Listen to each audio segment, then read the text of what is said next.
Hi there, I'm Chris for TTCombat Gaming, and previously we painted some awesome looking xenomorphs which you can check out here, and now we're going to have to make some bases for them. So I'm going to show you how to make some xenomorph nest bases using Green Stuff World texture roller and a little bit of green stuff. These are the paints I've used in this video. This is green stuff.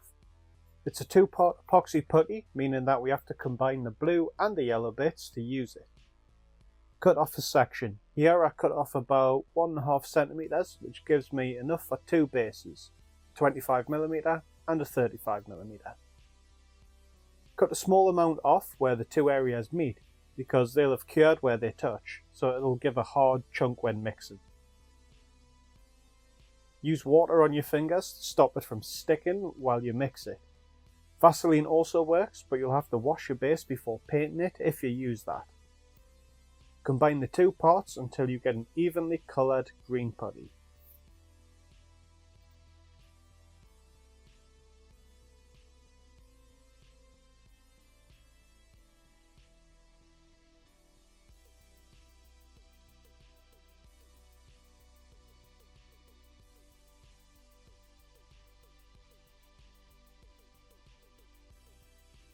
Rip a piece of the green stuff off and then put it onto your base and spread it all over.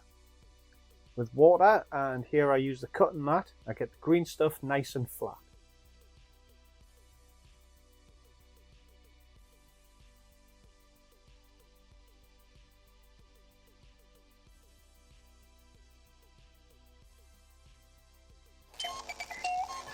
Leave the green stuff for about 15 to 20 minutes to begin curing slightly. Otherwise, it'll be a bit too soft for the roller. This is the Alien Hive texture roller by Green Stuff World. There's a few different patterns to choose from, and with the green stuff having begun to cure, it'll let us press into it with the roller and hold that detail better. Be sure to add some water to it to prevent sticking as we roll.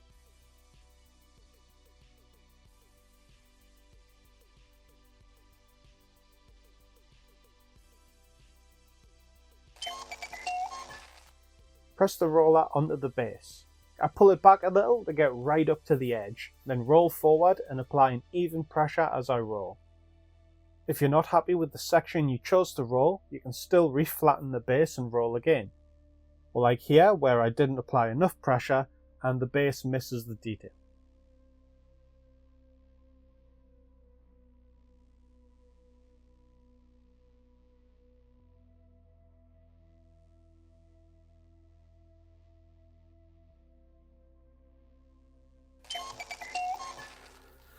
Now, leave this to fully cure about 20 to 24 hours. This will give it time to be completely solid and won't have the details accidentally crush while we're handling it.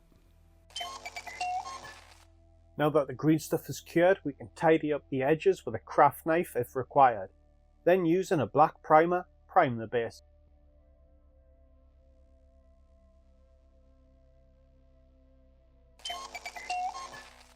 Once primed, load your dry brush up with corrupted lapis and begin working your brush on some paper towel until your brush has just a light amount of paint left.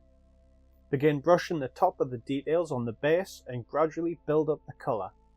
Remember, the less paint on your brush, the more control you have for building that colour.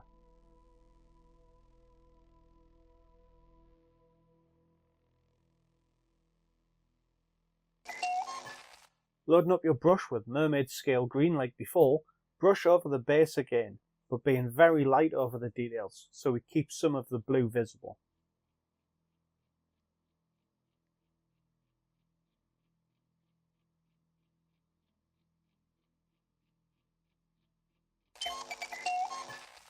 With Nuln Oil, apply it to the base. Although I apply it all over, I also pull it towards the recesses of the details to really build the shadow effect on it. I want there to be a bit of pooling in these areas, unlike when we would normally wash a model or base. With the wash dried, these bases are looking great, but they don't have that secreted resin shine. To To fix that, we'll give them a gloss varnish. It looks quite milky when we apply it, but as it starts to dry you'll notice it become transparent and give it a gross, wet look.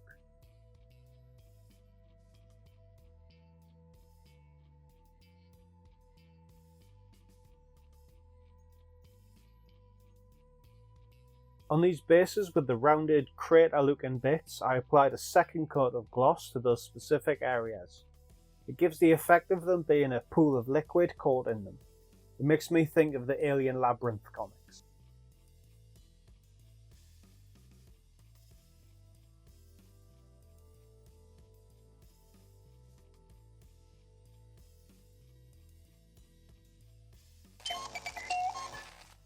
Once the varnish has dried, we're ready to glue the xenomorphs to the base.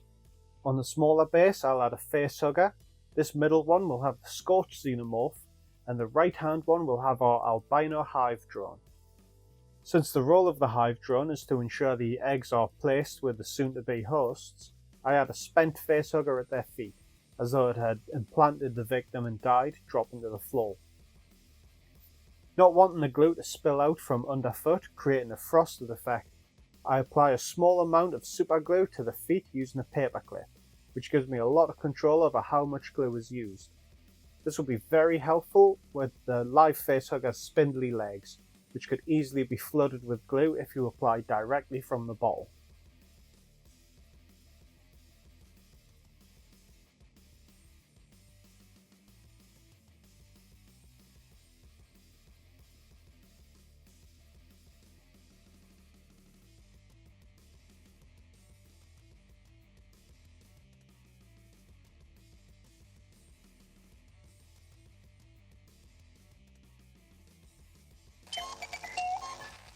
And here are the final pieces on the turnaround. The blue-green tone of the Alien Hive works really nicely with the dark tones of the xenomorph, but also gives a nice contrast to the fleshy facehugger and the albino hive drone. The colour scheme is how the description of the secreted resin is pictured in my mind from the Alien Cold Forge and Into Charybdis novels. And in the darkness, these things could come out of the goddamn walls no problem.